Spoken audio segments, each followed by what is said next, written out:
സ്വാഗതം എല്ലാ പ്രേക്ഷകർക്കും. നിലമ്പൂർ അംഗം ആരംഭിക്കുകയാണ്. അങ്ങനെ കാത്തിരിപ്പിനൊടുവിൽ നിലമ്പൂരെ ജനങ്ങൾ നാളെ ജനവിധി നിർണ്ണയിക്കുകയാണ്. സ്വാധീനിക്കപ്പെടുന്ന വിഷയങ്ങൾ എന്തൊക്കെയാണ്?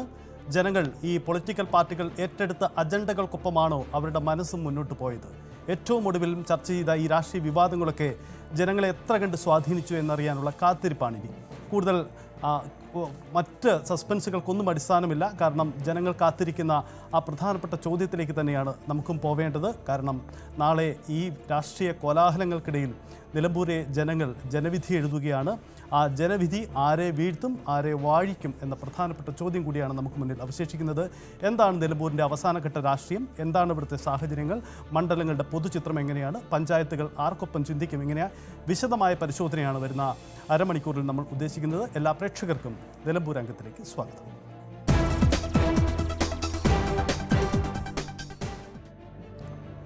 തുടക്കത്തിൽ പറഞ്ഞതുപോലെ ഒരുപക്ഷെ സമീപകാലത്തൊന്നും ഉണ്ടാവാത്ത തരത്തിലുള്ള രാഷ്ട്രീയ വിവാദങ്ങളാണ് നിലമ്പൂരിലെ ഉപതെരഞ്ഞെടുപ്പ് പോരിനെ നിർണായകമാക്കിയത്. ഒന്നൊഴിയാതെ മാറി മാറി വന്ന നിരവധി വിവാദ വിഷയങ്ങൾ. അത് ഏറ്റവും ഒടുവിൽ ചെന്നെത്തിയത് CPM-ന്റെ സംസ്ഥാന സെക്രട്ടറി അദ്ദേഹത്തിൻ്റെ നാവുപിഴ എന്ന് വ്യാഖ്യാനിക്കപ്പെടാവുന്ന തരത്തിലുള്ള ഒരു പ്രസ്താവനയാണ്. അതൊരു പക്ഷേ ബോധപൂർവം തന്നെയായിരുന്നു എന്ന ചോദ്യം സ്വാഭാവികമായും രാഷ്ട്രീയ കേന്ദ്രങ്ങളിൽ ഇപ്പോഴും ഉയർന്നു നിൽക്കുന്നുണ്ട്. ഏറ്റവും ഒടുവിൽ അല്പസമയം മുമ്പ് മുഖ്യമന്ത്രി അടക്കം ഇതിൽ പ്രതികരിച്ചും കഴിഞ്ഞു. ഈ വിഷയത്തിൽ CPM പ്രതിരോധത്തിലായപ്പോൾ UDF ഇതിനെ കടന്നാക്രമിക്കുന്ന ശൈലിയാണ് സ്വീകരിച്ചത്. നിലമ്പൂരിലെ സ്ഥാനാർത്ഥികൾ മാത്രമല്ല, പ്രതിപക്ഷ നേതാവ് VD സതീശനടക്കം ഇതിനെ വലിയ രാഷ്ട്രീയ ആയുധമാക്കി മാറ്റി എന്നതാണ് ഇന്നത്തെ പകൽ ദിനത്തിൽ നമ്മൾ കണ്ടത്. RSSുമായി 1975 ബന്ധമുണ്ടായിരുന്നു എന്ന MV ഗോവിന്ദൻ്റെ പ്രസ്താവന, പിന്നീട് അദ്ദേഹം പ്രസ്താവന പിൻവലിച്ചെങ്കിൽ കൂടിയും അത് രാഷ്ട്രീയ രംഗത്ത് ചർച്ചയാവുകയാണ്. പ്രത്യേകിച്ച് ന്യൂനപക്ഷ വോട്ടർമാർ അങ്ങേയറ്റം നിർണായകമായ നിലമ്പൂരിൽ ഇത് എത്ര കണ്ട് സ്വാധീനം ചെലുത്തുമെന്ന ചോദ്യം കൂടിയാണ് ഉയരുന്നത്. മുഖ്യമന്ത്രി ഈ പ്രസ്താവന തള്ളിപ്പറഞ്ഞുകൊണ്ട് രംഗത്ത് വന്ന് തിരുത്തൽ നടത്തിയെങ്കിലും അത് സ്വാധീനിക്കപ്പെടുമോ എന്ന ചോദ്യം കൂടിയുണ്ട്. നമുക്ക് വേഗത്തിൽ എങ്ങനെ ഈ വിവാദമുണ്ടായി, എന്താണ് ഈ വിഷയത്തിൽ നേതാക്കൾ ഇന്ന് നടത്തിയ പ്രസ്താവന എന്ന് നോക്കാം. ഒരു ഘട്ടത്തിലും CPIM RSSുമായി ഒരു രാഷ്ട്രീയ കൂട്ടുകെട്ടും ഉണ്ടാക്കിയിട്ടില്ല എന്ന കാര്യം ഞാൻ ഉറപ്പിച്ച് പറയുകയാണ്. മാറ്റത്തിന് വിധേയപ്പെടാതെ ഒന്നും തന്നെയില്ല. അപ്പോൾ എങ്ങനെയൊക്കെയാണ് മാറുന്നത് എന്ന് പറയുന്നതിന് വേണ്ടി ഞാൻ ചൂണ്ടിക്കാണിച്ച ഒരു ഉദാഹരണം മാത്രമേ ഉള്ളൂ. അതിനെ പർവ്വതീകരിക്കാൻ വേണ്ടിയിട്ടുള്ള തെറ്റിദ്ധാരണ ഉണ്ടാക്കാൻ വേണ്ടിയിട്ടുള്ള ശ്രമം നടത്തിയെന്ന് മാത്രമേ അത് കാണുകയുള്ളൂ. അതാണ് അത് സംബന്ധിച്ച് പറയാനുള്ളത്. ഗോവിന്ദൻ മാഷ് കഴിഞ്ഞ ദിവസം പറഞ്ഞ കാര്യങ്ങളെക്കുറിച്ച് തെറ്റിദ്ധാരണാജനകമായി വാർത്തകൾ വന്നു എന്ന് കണ്ടപ്പോൾ അദ്ദേഹം തന്നെ വസ്തുതകൾ എന്താണെന്ന് വിശദീകരിച്ചിട്ടുണ്ട്. അപ്പോൾ സാധാരണഗതിയിൽ അവിടെ സംശയങ്ങൾ തീരേണ്ടതാണ്. ഇവിടെ കാണേണ്ട വസ്തുത, ഞങ്ങളിൽ ആരെങ്കിലും RSSനെ പ്രീണിപ്പിക്കുന്ന നിലപാട് ഒരു ഘട്ടത്തിലും സ്വീകരിച്ചിട്ടില്ല. ഞങ്ങൾ ഒരു കാലത്തും ഒരു ഭാഗത്ത് ഒരു വർഗീയ ശക്തിയും മറ്റൊരു ഭാഗത്ത് മറ്റൊരു വർഗീയ ശക്തിയെയും ഒന്നിച്ചു നിർത്തിക്കൊണ്ട് മുന്നോട്ട് പോയിട്ടില്ല.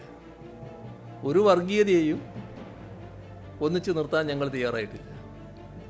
എല്ലാ വർഗീയതയോടും വിട്ടുവീഴ്ചയില്ലാത്ത സമീപനമാണ് ഞങ്ങൾ സ്വീകരിച്ചിട്ടുള്ളത്. 89 ജനതാ പാർട്ടിയല്ല, രാജീവ് ഗാന്ധിയെ പരാജയപ്പെടുത്താൻ, മറ്റത് അടിയന്തരാവസ്ഥയെ തോപ്പിക്കാൻ. 89 അദ്വാനിയും അതുപോലെ വാജ്പേയിയും ജ്യോതി ബാസുവും EMS നമ്പൂതിരിപ്പാടും ഒരുമിച്ച് നിൽക്കുന്ന ചിത്രമാണിത്. ഇതാണ് പ്രതിപക്ഷവും ഒപ്പം പിന്നീട് മുഖ്യമന്ത്രിയും ഒപ്പം MV ഗോവിന്ദനും അടക്കം വിശദീകരിക്കാൻ പാടുപെടുന്ന സാഹചര്യങ്ങൾ. എന്തായാലും ഈ വിവാദം ഏറ്റവും ഒടുവിൽ കടന്നു വരുന്ന വിവാദമാണ്. സ്വാഭാവികമായും ജനങ്ങളെ സ്വാധീനിക്കാൻ കൂടുതൽ ശേഷി, കൂടുതൽ പ്രഹരശേഷി ഈ പ്രസ്താവനകൾക്കുണ്ട് എന്ന പ്രത്യേകതയുമുണ്ട്. എന്താണ് ഇതിൻ്റെ രാഷ്ട്രീയം? ഇതെങ്ങനെ സംഭവിച്ചു? ഇതെങ്ങനെ ബാധിക്കുമെന്ന് കൂടി നമുക്ക് വിശദമായി പരിശോധിക്കാം. നിലമ്പൂരിലുണ്ട് VV അരുണും ഒപ്പം CV അനുമോദും. ഇരുവർക്കും സ്വാഗതം. അരുൺ, CPM സംസ്ഥാന സെക്രട്ടറിയുടെ പിഴ അല്ലെങ്കിൽ അദ്ദേഹത്തിൻ്റെ ഈ വാക്കുകൾ വിവാദമായപ്പോൾ ഇടത് കേന്ദ്രങ്ങളിൽ വലിയ ആശയക്കുഴപ്പം ഉണ്ടാക്കി എന്ന കാര്യം വ്യക്തമാണ്. പിന്നീട് CPM സംസ്ഥാന സെക്രട്ടറി പെട്ടെന്ന് വാർത്താസമ്മേളനം വിളിക്കുന്നു. മുഖ്യമന്ത്രി ഇന്ന് വാർത്താസമ്മേളനം വിളിച്ചത് തന്നെ ഈ വിഷയത്തിൽ മറുപടി പറയാനാണെന്ന് വ്യക്തമാണ്. എങ്ങനെ ഇത് നിലമ്പൂരിൻ്റെ രാഷ്ട്രീയത്തെ സ്വാധീനിക്കും? ആ ഉണ്ടായ ആശയക്കുഴപ്പത്തെ പാച്ചപ്പ് ചെയ്യാൻ ഇടതു കേന്ദ്രങ്ങൾക്കായിട്ടുണ്ടോ?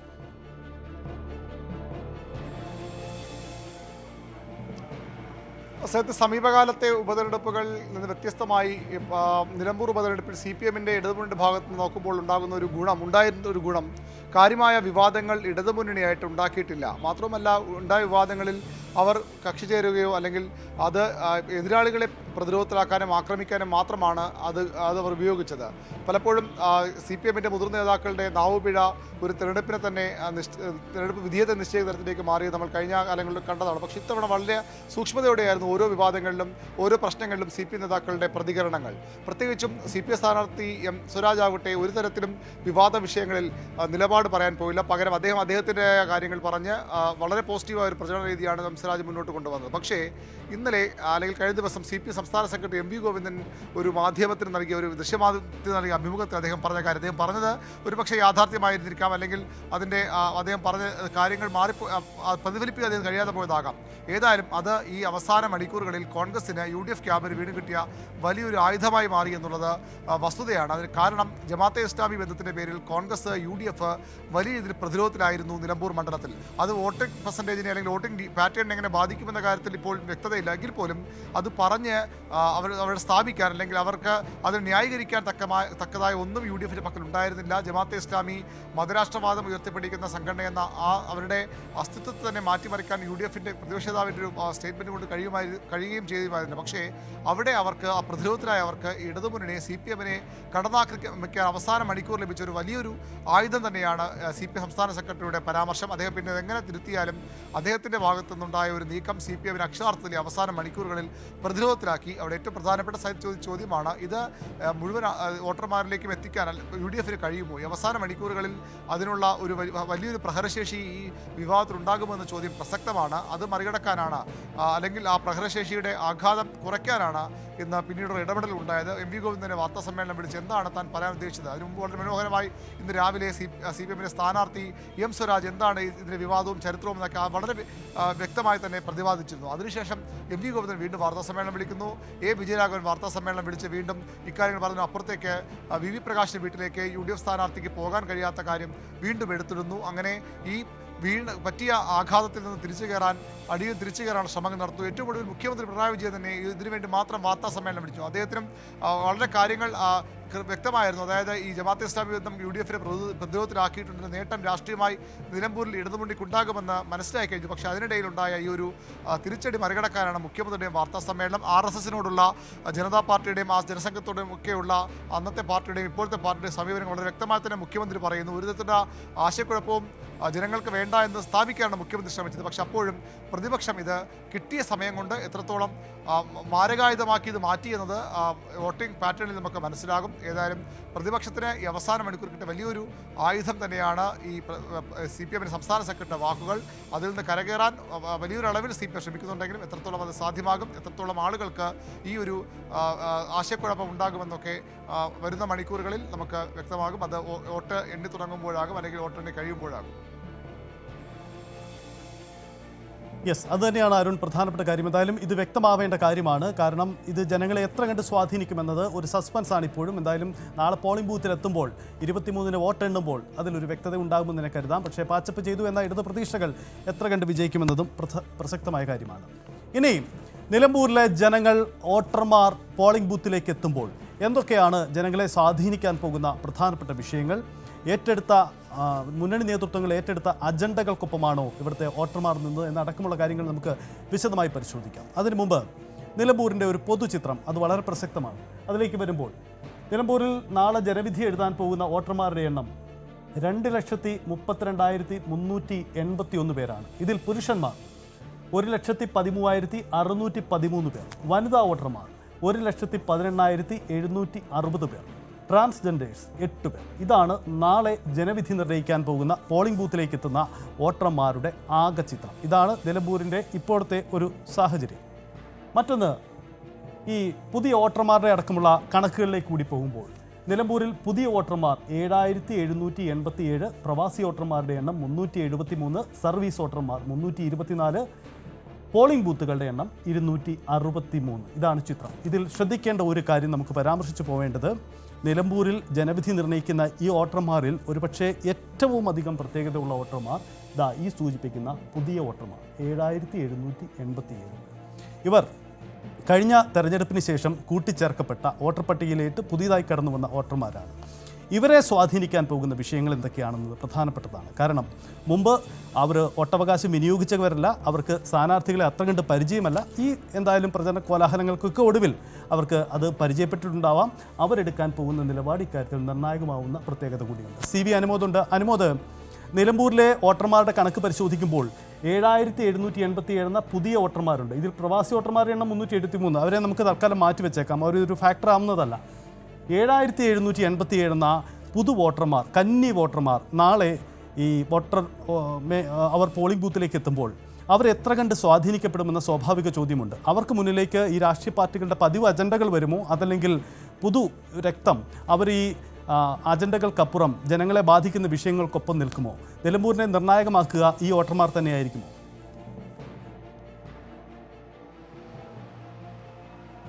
നിലമ്പൂരിലെ ജനവിധി നിർണ്ണയിക്കുന്നതിൽ 7000-ലധികം വരുന്ന വോട്ടർമാർക്ക് നിർണായകമായ പങ്കുണ്ട്. രണ്ട് തരത്തിൽ ഇതിനെ കാണണം. ഒന്ന്, പുതിയ വോട്ടർമാർ എന്ന് വെച്ചാൽ സ്വാഭാവികമായിട്ടും 18 വയസ്സിന് ശേഷം ആ ഒരു ഏറ്റവും യുവത്വത്തിൽ നിൽക്കുന്ന ആളുകളായിരിക്കും. അവരെ സംബന്ധിച്ച് അവരെ സ്വാധീനിക്കുന്ന ഘടകങ്ങൾ ഒരുപക്ഷെ മുതിർന്ന തലമുറയെ സ്വാധീനിക്കുന്നതായിരിക്കില്ല. അതായത് ജനങ്ങളെ നേരിട്ട് ബാധിക്കുന്ന വിഷയങ്ങൾ എത്രത്തോളം അവരിലേക്ക് എത്തി എന്നുള്ളത് നമുക്ക് ഈ ഒരു ഘട്ടത്തിൽ വിലയിരുത്താനാകില്ല. നമ്മൾ പൊതുവെ മലയോര മേഖലയിലെ പ്രശ്നങ്ങളും ഈ പെൻഷൻ വിഷയങ്ങളും ഒക്കെ മണ്ഡലത്തിലെ ഒരു പൊതുവികാരമായിട്ട് പൊതുപ്രശ്നമായിട്ട് കാണുമ്പോഴും ഈ പുതിയ വോട്ടർമാരെ സ്വാധീനിക്കുന്ന പക്ഷേ സാമൂഹ്യ മാധ്യമങ്ങളോടുള്ള ഇടപെടലും അതിനപ്പുറം ഈ സ്ഥാനാർത്ഥികളുടെ വ്യക്തിഗത മികവും തന്നെയാകാനാണ് സാധ്യത. ഓരോ സ്ഥാനാർത്ഥിയെയും അവർ കൃത്യമായിട്ട് അളക്കും. അവരുടെ ഇടപെടലുകൾ, അവരേതു തരത്തിലാണ് ജനങ്ങളോട് ഇടപഴകുന്നത്, അവരുടെ ചരിത്രം എന്ത് എന്നുള്ളതൊക്കെ തന്നെ ഈ പുതിയ തലമുറ ഒരുപാട് ആഴത്തിൽ പരിശോധിക്കാനുള്ള സാധ്യതയുണ്ട്. അതോടൊപ്പം തന്നെ സാമൂഹ്യ മാധ്യമങ്ങളിൽ വരുന്ന ഇടപെടൽ, അതായത് സാമൂഹ്യ മാധ്യമങ്ങളിൽ സ്ഥാനാർത്ഥികളെ പുകഴ്ത്തിക്കൊണ്ടുള്ള പോസ്റ്റുകളും അതേപോലെ അവരുടെ വിശേഷങ്ങളും അവരുടെ പ്രചരണത്തിൻ്റെ രീതിയും അവർ എന്തെല്ലാം കാര്യങ്ങൾ പറയുന്നു എന്നുള്ളതും ഇതൊക്കെ തന്നെ അവരെ സ്വാധീനിക്കാൻ സാധ്യതയുണ്ട്. അതുകൊണ്ട് തന്നെ ഈ രണ്ട് ഘടകങ്ങളും, ഒന്ന് സാമൂഹ്യ മാധ്യമങ്ങളിലൂടെയുള്ള ഈ പ്രചരണത്തിൻ്റെ ശൈലി ഈ പുതു വോട്ടർമാരെ ഒരു പരിധിവരെ സ്വാധീനിക്കാൻ സാധ്യതയുണ്ട്. രണ്ട്, സ്ഥാനാർത്ഥികളുടെ വ്യക്തിഗത മികവ്.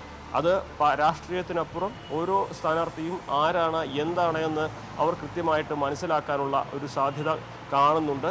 അതിനൊപ്പം തന്നെ മണ്ഡലത്തിൽ അവർ നേരിടുന്ന പ്രതിസന്ധി, ഉദാഹരണം പറഞ്ഞാൽ ഒരുപക്ഷെ ഈ നിലമ്പൂരിലെ ഗവൺമെൻറ് കോളേജിൽ പഠിക്കുന്ന കുട്ടികൾക്ക് അവർക്ക് സ്വന്തമായിട്ടൊരു കെട്ടിടമില്ലാത്തതിൻ്റെ ബുദ്ധിമുട്ട് നേരിട്ട് മനസ്സിലാകുന്നുണ്ടാകും. അവർ ആ ഒരു സാഹചര്യത്തിൽ എന്ത് തീരുമാനമെടുക്കുമെന്നുള്ളത് അവർക്ക് നേരിട്ട ഒരു അനുഭവത്തിൻ്റെ കൂടി പശ്ചാത്തലത്തിലായിരിക്കും ഉണ്ടാവുക. അങ്ങനെ ഈ ഒരു പുതിയ വോട്ടർമാരെ വരെ സ്വാധീനിക്കാൻ കഴിയുന്ന പ്രശ്നങ്ങളും അതിൻ്റെ മറ്റ് ഘടകങ്ങളും നിലമ്പൂരിലുണ്ട് എന്നുള്ളത് ഈ ഒരു പുതു വോട്ടർമാരുടെ വോട്ട് എവിടേക്ക് പോകുമെന്നതിൽ നിർണായകമായിട്ടുള്ള കാര്യമായിട്ട് വേണം കരുതാൻ. ചുരുക്കത്തിൽ നമുക്ക് ഈ മൂന്ന് ഘടകങ്ങൾ, ഒന്ന് സാമൂഹ്യ മാധ്യമങ്ങളിലൂടെയുള്ള പ്രചാരണം, അത് നല്ലപോലെ സ്വാധീനിക്കാനുള്ളൊരു സാഹചര്യമുണ്ട്. രണ്ട്, വോട്ടർമാരുടെ വ്യക്തിഗത മികവും അവരുടെ മുൻകാല പ്രവർത്തനവും എല്ലാം. മൂന്ന്, ഈ വോട്ടർമാരെ നേരിട്ട് ബാധിക്കുന്ന വിഷയങ്ങളിൽ സംസ്ഥാന സർക്കാരിനോടുള്ള വിലയിരുത്തലുണ്ടാകുമോ എന്ന കാര്യം. ഇത് മൂന്നും പുതു വോട്ടർമാരെ സ്വാധീനിക്കാനുള്ള സാധ്യതയുള്ള ഘടകങ്ങളാണ്. സജിത്ത്.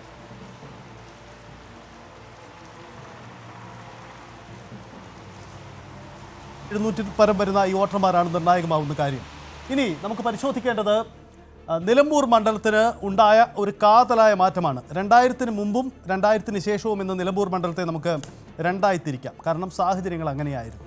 അത് പരിശോധിക്കുമ്പോൾ 2008 വരെ ഉണ്ടായിരുന്ന മണ്ഡലമല്ല 2000-ന് ശേഷമുള്ള മണ്ഡല പുനർനിർണയത്തിലൂടെ ഈ മണ്ഡലത്തിൽ വന്ന മാറ്റമെന്നതാണ് പ്രധാനപ്പെട്ട കാര്യം. കാരണം ഇതിൽ ചോക്കാട്, കാളികാവ്, ചാലിയ ഈ 3 പഞ്ചായത്തുകൾ 2008-ന് ശേഷം മണ്ഡലത്തിൽ നിന്ന് മാറി. അതായത് 8, 3, 11 പഞ്ചായത്തുകൾ ഉൾപ്പെടുന്ന ഒരു വലിയ നിയമസഭാ മണ്ഡലമായിരുന്നു മുമ്പ് നിലമ്പൂർ.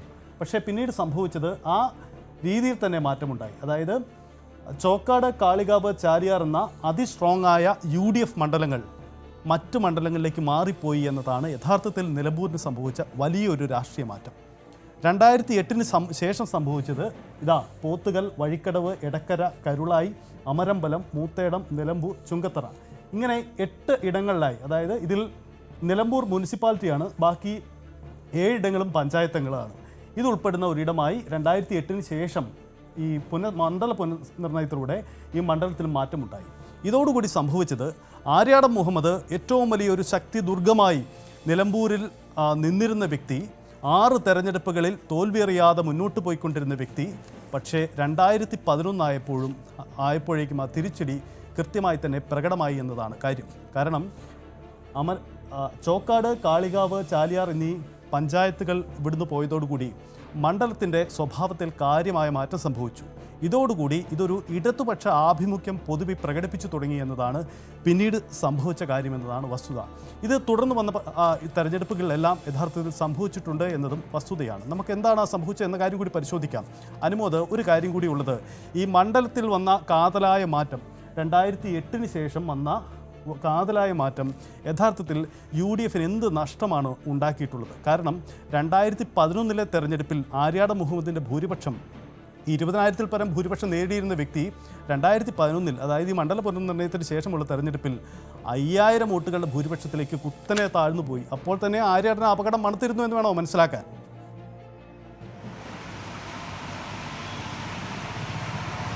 സജിത്ത്, ഈ മണ്ഡല പുനർനിർണയം UDF-നെ സംബന്ധിച്ച്, കോൺഗ്രസിനെ സംബന്ധിച്ച് ഒരു വലിയ തിരിച്ചടി ഉണ്ടാക്കിയിട്ടുണ്ട്. അതുവരെ കോൺഗ്രസിൻ്റെ UDF-ന്റെ ഉറച്ച കോട്ട, ഉരുക്കു കോട്ട എന്നൊക്കെയായിരുന്നു നിലമ്പൂർ അറിയപ്പെട്ടിരുന്നത്.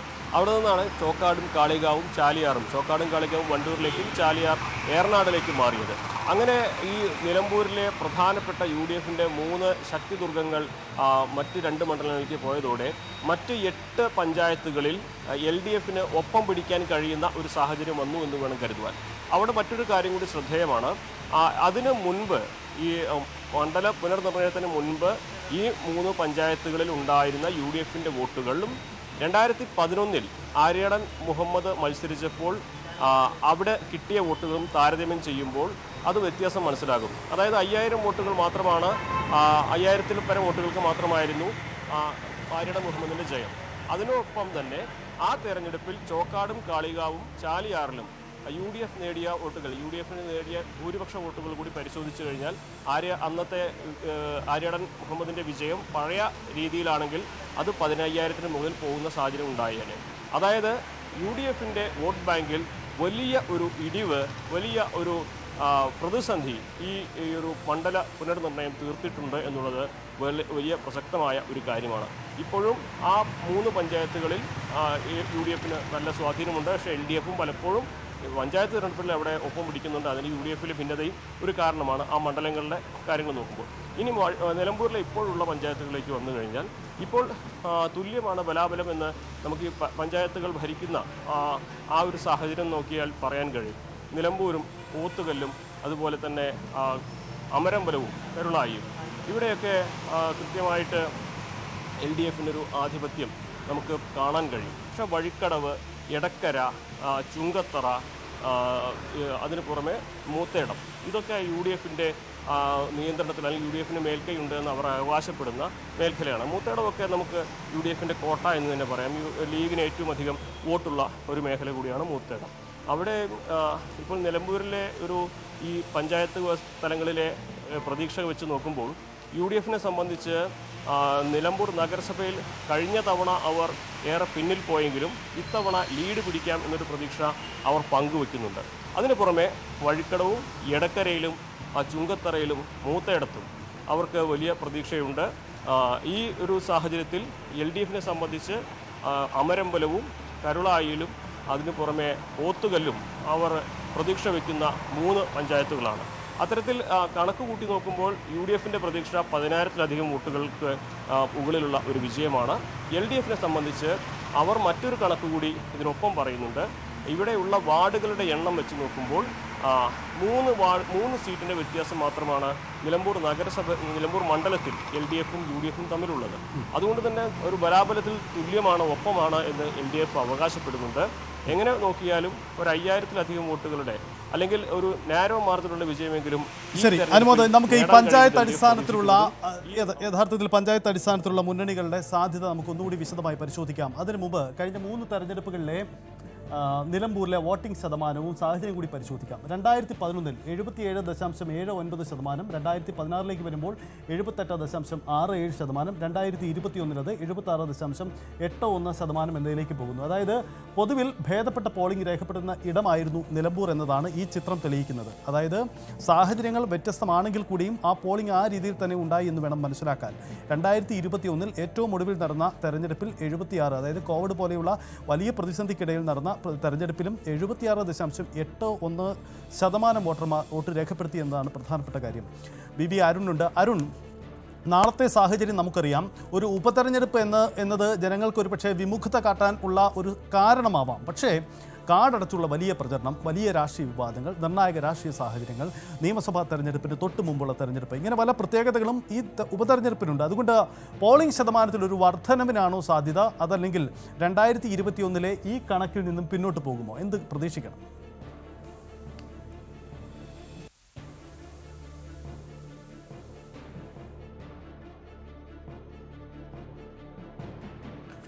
എന്തായാലും പോളിംഗ് ശതമാനത്തിലെ ഏറ്റക്കുറച്ചിലുകൾ അവിടെ നിർണായകമാക്കുന്ന സാഹചര്യങ്ങൾ പലതുണ്ട്. 2011 മുതൽ 2016, 2021 തെരഞ്ഞെടുപ്പുകളിൽ രേഖപ്പെടുത്തിയത് ഭേദപ്പെട്ട പോളിംഗ് കൂടിയാണ്.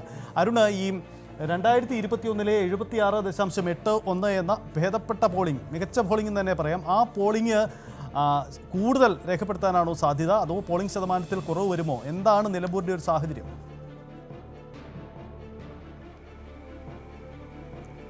പോളിംഗ് കുറയാനാണ് സാധ്യത എന്നൊരു ആശങ്ക രാഷ്ട്രീയ പാർട്ടി നേതൃത്വങ്ങൾക്കുണ്ട്. പല കാരണങ്ങൾ. അതിലൊന്ന് കാലാവസ്ഥ തന്നെയാണ്, പ്രതികൂല കാലാവസ്ഥ തന്നെയാണ്. ഇത് ശക്തമായ മഴ ഇപ്പോഴും ഇവിടെ അല്പസമയം മുമ്പും ശക്തമായ മഴയുണ്ടായിരുന്നു. ഇപ്പോഴും ചെറിയ മഴ തുടരുന്നുമുണ്ട്. നാളെയും ശക്തമായ മഴയാണെങ്കിൽ ഒരുപക്ഷെ പോളിംഗ് ശതമാനം കുറഞ്ഞേക്കുമെന്നൊരു ആശങ്ക രാഷ്ട്രീയ പാർട്ടികൾക്കും ഇവരുടെ ക്യാമ്പയിൻ നയിക്കുന്നവർക്കുമൊക്കെ ഉണ്ട്.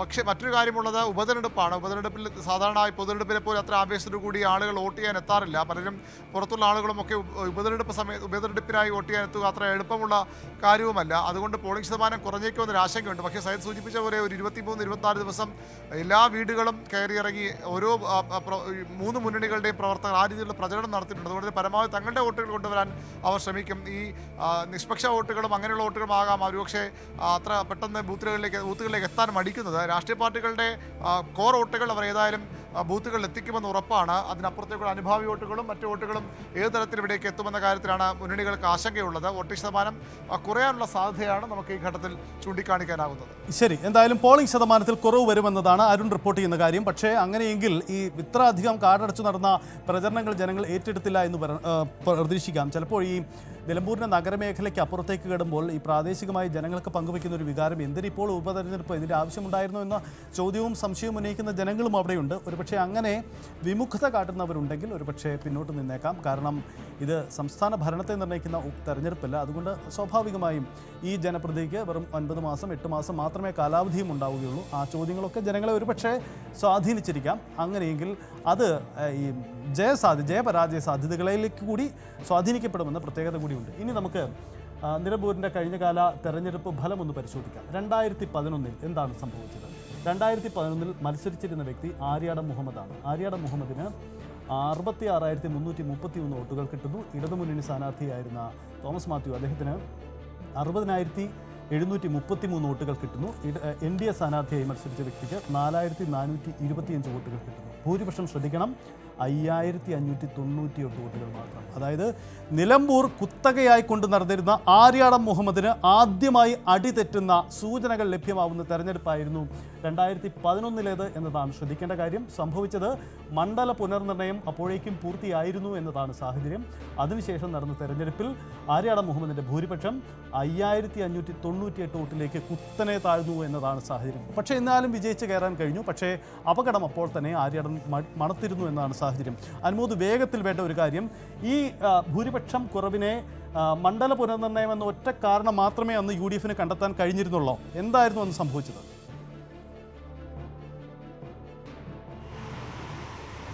2016 2021 UDF തോൽവിക്ക് കാരണം UDF ഉള്ളിൽ നിന്നുള്ള കോൺഗ്രസിന്റെ ഉള്ളിൽ നിന്നുള്ള അടിയൊഴുക്കുകൾ തന്നെയാണെന്ന കാര്യത്തിൽ യാതൊരു സംശയവുമില്ല. 2016 2021 അന്ന് ഉണ്ടായിരുന്ന ആര്യടൻ ഷൗക്കത്തും VV പ്രകാശും ഇവരുടെ തമ്മിലുള്ള ഈ ഗ്രൂപ്പിലെ വടംവലിയും അടിയൊഴുക്കുകളും തന്നെയാണ് ഇവിടെ UDF-ന് തിരിച്ചടിയായത്. അവിടെ ഈ പറയുന്ന മണ്ഡലത്തിൽ ഒരു 15,000-ഓളം നിഷ്പക്ഷ വോട്ടുകളുണ്ട്. ആ വോട്ടുകൾ കൃത്യമായിട്ട് അൻവറിന് ലഭിക്കുകയും ചെയ്തു. അതായത് 2016-ൽ ആര്യാടൻ ഷൗക്കത്ത് വിരുദ്ധ വോട്ടുകൾ അത് കൃത്യമായിട്ട് PV അൻവറിലേക്ക് എത്തി. അല്ല, ഞാൻ ആര്യാടൻ ഷൗക്കത്തിന്റെ കാര്യമല്ല ഉദ്ദേശിക്കുന്നത്. ആര്യാടൻ മുഹമ്മദ് മത്സരിച്ച 2011-ലെ ചിത്രമാണ്. 2011-ൽ സംഭവിച്ച യഥാർത്ഥത്തിൽ ഈ ചാലിയാറ്, ഒപ്പം തന്നെ മറ്റ് 2 പഞ്ചായത്തുകൾ, ഈ 2 പഞ്ചായത്തുകളിൽ 2 പഞ്ചായത്തുകൾ വണ്ടൂരിലേക്കും മറ്റൊന്ന് ഏറനാട്ടിലേക്കും പോകുന്നു. ഈ സാഹചര്യമല്ലേ യഥാർത്ഥത്തിൽ മുഖ്യ കാരണമായത് ഈ ഭൂരിപക്ഷം കുറയുന്നതിന്? തീർച്ചയായും അത് നമ്മൾ വളരെ കൃത്യമാണ്. കാരണം എന്താ വെച്ചാൽ 2011-ലെ ആര്യാടൻ മുഹമ്മദിന്റെ ഭൂരിപക്ഷം, 2006-ലെ ആര്യാടൻ മുഹമ്മദിന്റെ ഭൂരിപക്ഷം ഇത് പരിശോധിച്ചു കഴിഞ്ഞാൽ തന്നെ 2011-ൽ കിട്ടിയ ആര്യാടൻ മുഹമ്മദിന്റെ ഭൂരിപക്ഷം 5,000-ഓളം 6,000 താഴെ മാത്രമാണ്. പക്ഷേ അതേസമയം ചാലിയാറിലെയും കാളികാവിലെയും ചോക്കാട്ടെയും UDF-ന്റെ ഭൂരിപക്ഷം, മറ്റ് 2 മണ്ഡലങ്ങളിലെ ഭൂരിപക്ഷം കണക്ക് കൂട്ടി നോക്കിയാൽ ആര്യാടൻ മുഹമ്മദിന് 2006-ൽ കിട്ടിയ അതേ ഭൂരിപക്ഷം ഇവിടെ കിട്ടുമായിരുന്നു. അത് മണ്ഡല പുനർനിർണയം വന്നപ്പോൾ ഈ വോട്ടുകൾ കൃത്യമായിട്ട് ഭിന്നിച്ചു പോയി എന്നുള്ളതൊരു വസ്തുത തന്നെയാണ്. അതാണ് കാരണം, അത് തന്നെയാണ് അനുമോദ് കാരണം. അതായത് സംഭവിച്ചിരിക്കുന്നത് UDF-നകത്തെ ആഭ്യന്തര പ്രശ്നങ്ങൾക്കൊപ്പം മണ്ഡല പുനർനിർണയം വരുത്തിയ മാറ്റമാണ് യഥാർത്ഥത്തിൽ നിലമ്പൂരിൽ ആദ്യമായി കോൺഗ്രസിനെ അടിതെറ്റിച്ചത്. അത് കൃത്യമായി സംഭവിച്ചു. 2011-ൽ ഭൂരിപക്ഷം വെറും 5,598-ലേക്ക് ഒതുങ്ങിപ്പോയി ആര്യാടൻ മുഹമ്മദ് എന്നതാണ് സംഭവിച്ചത്. പിന്നീടുള്ള തെരഞ്ഞെടുപ്പ് സംഭവിക്കുന്നത് 2016-ആണ്. അപ്പോഴേക്കും രാഷ്ട്രീയ ചിത്രം മറ്റൊന്നു തന്നെയായി മാറി. കാരണം ആര്യാടൻ മുഹമ്മദ് സജീവ രാഷ്ട്രീയം ഉപേക്ഷിച്ച് തൻ്റെ മകന് ആര്യാടൻ ഷൗക്കത്തിന് സീറ്റ് കൈമാറുകയാണ് ചെയ്തത്. സീറ്റ് കൈമാറിയതിനു ശേഷം നടന്ന തെരഞ്ഞെടുപ്പാണ് 2016.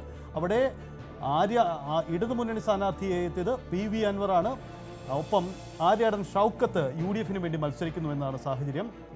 അവിടെ ശ്രദ്ധിക്കേണ്ട ഒരു കാര്യം, NDAയുടെ വോട്ട് ശതമാനം 12,284 വോട്ടുകളായി ഉയർന്നു. വെറും 4,000 വോട്ടിൽ നിന്നും 12,000-ൽ പരം വോട്ടുകളായി ആ തെരഞ്ഞെടുപ്പിൽ 2016-ലെ തെരഞ്ഞെടുപ്പിൽ ഉയർന്നു. അന്ന് BDJS ആണ് അവിടെ മത്സരിച്ചത് എന്ന പ്രത്യേകത കൂടി ഉണ്ട് എന്നതുകൂടി ശ്രദ്ധിക്കുക. ഈഴ വോട്ടുകൾക്കൊക്കെ ഏറെ സ്വാധീനമുള്ള ഇടമാണ് നിലമ്പൂർ എന്ന പ്രത്യേകത കൂടി ഈ കൂടെ നമുക്ക് കൂട്ടി വായിക്കണം.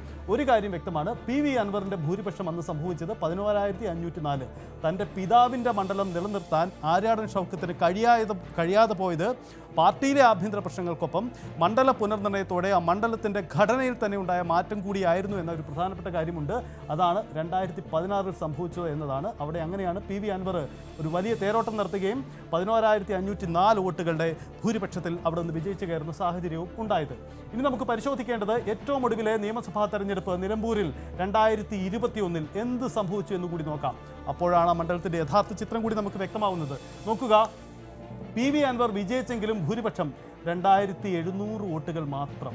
അതായത് ഇടതുമുന്നണി 81,227 വോട്ടുകൾ നേടി.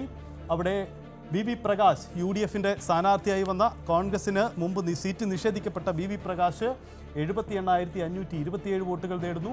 പക്ഷേ NDAയുടെ വോട്ടുകൾ 8,595 വോട്ടുകളായി കുറയുകയും ചെയ്യുന്നു എന്നാണ് സാഹചര്യം. അതായത് 12,000-ൽ പരം വോട്ടുകൾ പിടിച്ച NDA BJPയുടെ വോട്ടുകൾ അവിടെ 8,000-ൽ പരം വോട്ടുകളായി ചുരുങ്ങുകയും ചെയ്യുന്നു. സംഭവിച്ചത് ഇഞ്ചോടിഞ്ച് പോരാട്ടത്തിനൊടുവിൽ അൻവർ വിജയിക്കുന്നുവെങ്കിലും ഭൂരിപക്ഷം 2,700 മാത്രമായി ചുരുങ്ങുന്നു എന്നതാണ്. ശ്രദ്ധിക്കേണ്ട ഒരു കാര്യം, 2021 ഇടതു തരംഗം കേരളത്തിൽ ആഞ്ഞു വീശിയ ഒരു തെരഞ്ഞെടുപ്പാണ്. അതായത് വീണ്ടും ഒരു പിണറായി സർക്കാർ എന്ന തരംഗമുണ്ടാവുകയും കേരളത്തിൽ വലിയ ഭൂരിപക്ഷത്തിൽ വലിയ മാർജിനിൽ വിജയം എല്ലായിടങ്ങളിലും ഇടതുമുന്നണി നേരിടുമ്പോഴും നിലമ്പൂരിൽ യഥാർത്ഥത്തിൽ അൻവറിന് തിരിച്ചടി ഉണ്ടായി എന്നതാണ് ഈ കണക്കുകൾ തെളിയിക്കുന്നത്. ഭൂരിപക്ഷം 2,700-ലേക്ക് ഒതുങ്ങുന്നു എന്നതാണ്. ഒരുപക്ഷേ UDF-ന്റെ സ്ഥാനാർത്ഥിയുടെ മികവ് തന്നെയാവാം അതിനൊരു കാരണമുണ്ടാവുക. പക്ഷേ മണ്ഡലത്തിൻ്റെ സ്വഭാവത്തിൽ വലിയ മാറ്റം വന്നിരിക്കുന്നു എന്ന ഒരു പ്രധാനപ്പെട്ട കാര്യം കൂടി നമുക്കിടയിൽ പരാമർശിച്ചു പോവേണ്ടതുണ്ട്. ഇതിനിടയിൽ നമുക്ക് വിശദമായി പഞ്ചായത്തുകളുടെ കണക്ക് കൂടി പരിശോധിക്കാം. കഴിഞ്ഞ തെരഞ്ഞെടുപ്പിൽ എന്തു സംഭവിച്ചു എന്ന കാര്യം. പഞ്ചായത്തുകളുടെ കണക്ക് പരിശോധിക്കുമ്പോൾ നോക്കുക, പോത്തുകൽ പഞ്ചായത്ത് ഉദാഹരണമായി പറയാം. പോത്തുകൽ പഞ്ചായത്തിൽ ഇടതുമുന്നണിക്ക് തന്നെയായിരുന്നു കഴിഞ്ഞ തവണ ഭൂരിപക്ഷം. 506 വോട്ടുകളാണ് പോത്തുകൽ പഞ്ചായത്തിൽ ഇടതുമുന്നണി PV അൻവർ ഭൂരിപക്ഷം നേടിയത്. വഴിക്കടവിലേക്ക് വരുമ്പോൾ ഇടതുമുന്നണി തന്നെ അവിടെ ഭൂരിപക്ഷം നേടി, 35 വോട്ടുകളുടെ മാത്രം ഭൂരിപക്ഷം. കരുളായി പഞ്ചായത്തിലേക്ക് വരുമ്പോൾ ഇടതുമുന്നണി തന്നെ അവിടെ ഭൂരിപക്ഷം നേടുന്നു, 1,513 വോട്ടുകളുടെ ഭൂരിപക്ഷം. അമരമ്പലത്തും 1,492 വോട്ടുകളുടെ ഭൂരിപക്ഷം. ശ്രദ്ധിക്കേണ്ട ഒരു കാര്യം, കരുളായി, അമരമ്പലം ഈ 2 പഞ്ചായത്തുകളായിരുന്നു യഥാർത്ഥത്തിൽ PV അൻവറിന് വലിയ ഭൂരിപക്ഷം കഴിഞ്ഞ തവണ നൽകിയത് എന്ന ശ്രദ്ധേയമായ ഒരു കാര്യം കൂടിയുണ്ട്. ഒപ്പം പറഞ്ഞു പോവേണ്ട പേരാണ് നിലമ്പൂർ മുനിസിപ്പാലിറ്റി കൂടി. കാരണം നിലമ്പൂർ മുനിസിപ്പാലിറ്റിയും കഴിഞ്ഞ തവണ PV അൻവറിന് വലിയ ഭൂരിപക്ഷം നൽകി. അതായത് 1,513 വോട്ടുകളുടെ ഭൂരിപക്ഷമാണ് നൽകിയത്. ഇനി ശ്രദ്ധിക്കേണ്ട കാര്യം, ചുങ്കത്തറ, എടക്കര, മൂത്തേടം ഈ 3 പഞ്ചായത്തുകളാണ്. ചുങ്കത്തറയിൽ സംഭവിച്ചത് അവിടെ കഴിഞ്ഞ തവണ UDF ആണ് ഭൂരിപക്ഷം, പ്രകാശനായിരുന്നു, VV പ്രകാശനാണ് ഭൂരിപക്ഷം ഉണ്ടായത്. വെറും 300 വോട്ടുകളുടെ ഭൂരിപക്ഷം. എടക്കരയിലേക്ക് വരുമ്പോൾ അത് 95 വോട്ടുകളുടെ ഭൂരിപക്ഷമായി. എന്നാൽ മൂത്തേടം പഞ്ചായത്തിലേക്ക് വരുമ്പോൾ ഈ ഇടതു തരംഗത്തിനിടയിലും അവിടെ VV പ്രകാശിന് 1803 വോട്ടുകളുടെ ഭൂരിപക്ഷം നേടാൻ കഴിഞ്ഞു എന്നതാണ് സാഹചര്യം.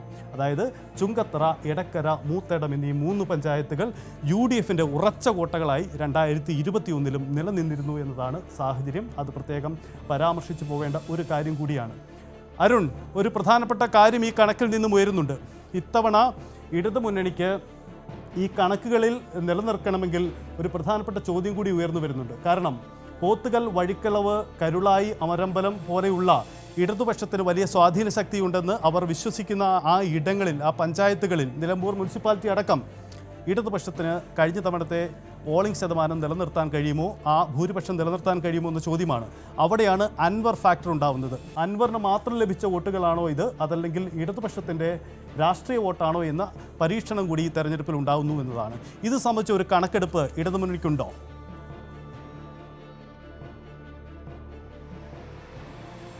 തീർച്ചയായിട്ടും നിലമ്പൂർ നഗരസഭയിൽ മികച്ചൊരു ഭൂരിപക്ഷം ഇടതുമുന്നണിക്ക് ഈ തെരഞ്ഞെടുപ്പ് വിജയിക്കണമെങ്കിൽ മികച്ചൊരു ഭൂരിപക്ഷം ലീഡ് ഉണ്ടാക്കിയേ പറ്റൂ, അല്ലെങ്കിൽ അത് അത്ര എളുപ്പമാകില്ല. വഴിക്കടവ് ഉൾപ്പെട്ട സ്ഥലങ്ങളിൽ PV അൻവറിന് വലിയ സ്വാധീനമുണ്ടെന്നത് കൂടി നമ്മൾ ഇതുമായി ചേർത്ത് വായിക്കേണ്ടതാണ്. PV അൻവർ ഈ ഇടതുമുന്നണി വിട്ടു പോകുമ്പോൾ തന്നെ പറഞ്ഞത് ഒരു പഞ്ചായത്ത് പോലും ഭരിക്കാൻ കഴിയാത്ത അവസ്ഥയിലേക്ക് CPM-നെ കൊണ്ട് എത്തിക്കും നിലമ്പൂർ എന്നുള്ളതാണ്.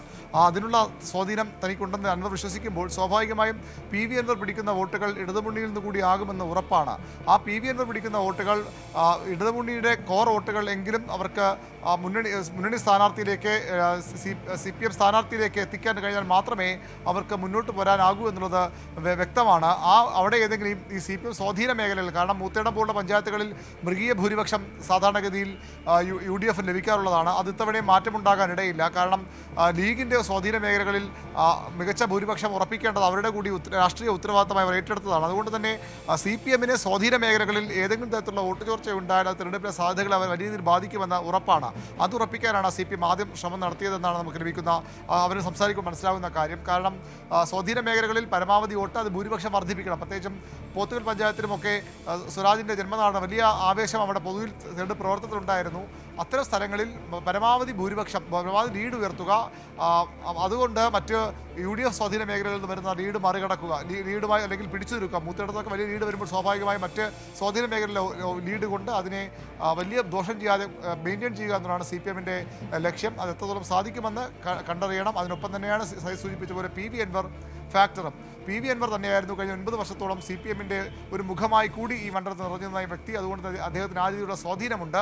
അത് വോട്ടായി മാറിയ ഒരുപക്ഷെ CPM-നെ കാര്യങ്ങൾ കൂടുതൽ ദുഷ്കരമാകുമെന്നാണ് നമുക്ക് പറയാൻ കഴിയുന്നത്. അനുമോദ്, ഒരു പ്രധാനപ്പെട്ട ചോദ്യം കൂടി അവശേഷിക്കുന്നുണ്ട്. PV അൻവർ പ്രഖ്യാപിച്ചത് പിണറായിക്കെതിരായ പോരാട്ടമാണെങ്കിൽ കൂടിയും ഷൗക്കത്തിന്റെ തോൽവി താൻ ഉറപ്പിക്കുമെന്ന പ്രഖ്യാപനം കൂടി അൻവർ നടത്തിയിട്ടുണ്ട്.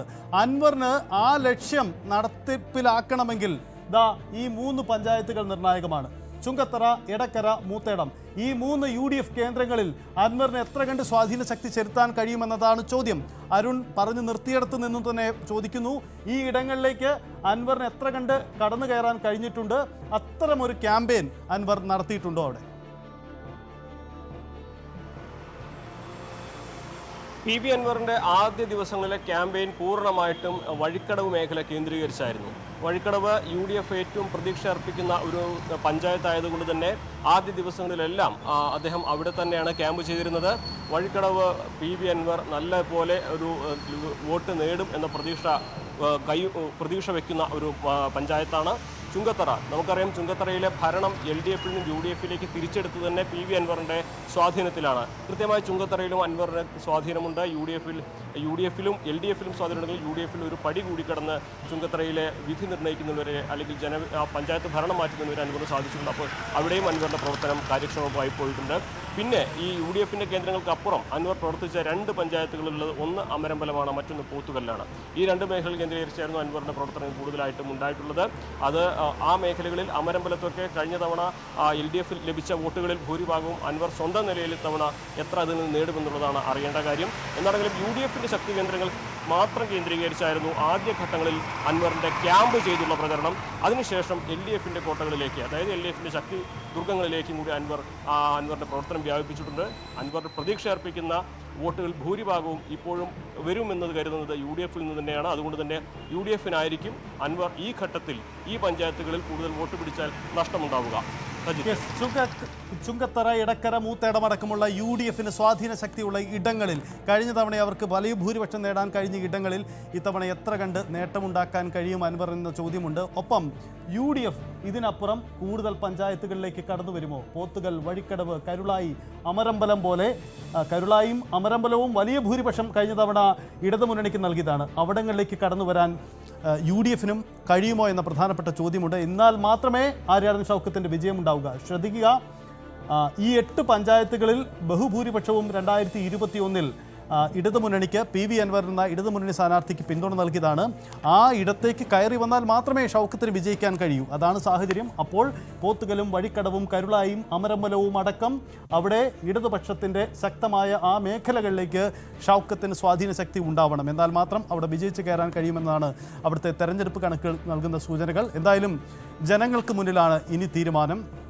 പ്രചരണമെല്ലാം അവസാനിച്ചു. പരസ്യ പ്രചരണവും നിശബ്ദ പ്രചരണവും അവസാനിച്ചു കഴിഞ്ഞു. ഇനി നാളെ രാവിലെ മുതൽ പോളിംഗ് ബൂത്തിലേക്ക് ജനങ്ങളെത്തുകയാണ്. നമുക്ക് കാത്തിരിക്കാം നിലമ്പൂരിൻ്റെ ജനവിധിക്കായി. നാളെ സമാധാനപരമായ ഒരു തെരഞ്ഞെടുപ്പ് പോരാട്ടം, തെരഞ്ഞെടുപ്പിൻ്റെ ഉത്സവം നിലമ്പൂരിൽ നിന്ന് നമുക്ക് പ്രതീക്ഷിക്കാം. മികച്ച കാലാവസ്ഥയിൽ കൂടുതൽ ആളുകൾ പോളിംഗ് ബൂത്തുകളിലേക്ക് എത്തട്ടെ എന്നും പ്രതീക്ഷിക്കാം. നിലമ്പൂരിൻ്റെ സസ്പെൻസ് അവസാനിക്കുന്നില്ല. 23 വരെ നമുക്ക് കാത്തിരിക്കാം.